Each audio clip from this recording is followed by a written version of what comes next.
Another day, another basketball stories na naman ang pagkikwentuhan natin. At ngayon nga ay ang pagkuha pa ng Lakers kay Trey Murphy at ang balitang gugulatin nga daw ng Golden State Warriors ang buong NBA.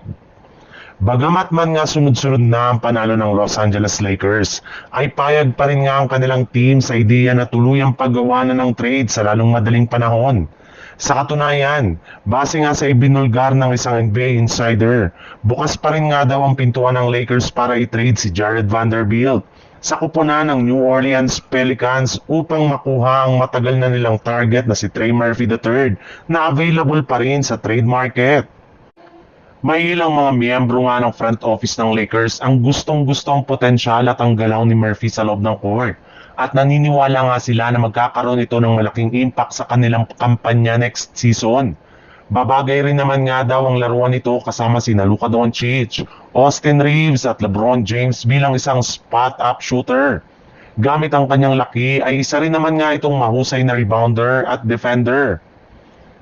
Posible nga daw ito na ang maging susi para hindi na sila mahirapan pa na manalo sa kanilang mga laro, sa kanilang mga road games.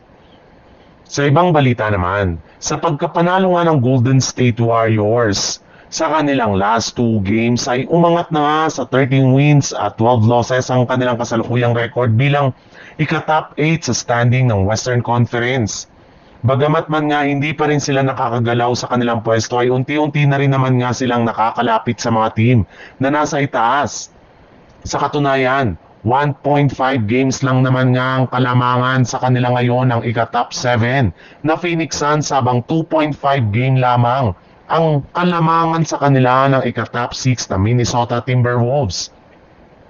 Ibig sabihin, kapag naipanalo nga po nila ang kanilang mga susunod na laro ay hindi nga malabo na makaangat na sila sa standing ng West. Tuluyan na rin naman ngang nakabalik sa kanilang lineup ang kanilang mga superstar na inaasahan na paglalaro na ni Stephen Curry sa kanilang mga susunod na laban. Kaya dahil nga sa mga magagandang nangyari ngayon sa Golden State Warriors, ay hindi na nga naiwasan pa ni Draymond Green na magyabang matapos nitong sabihin sa isang interview.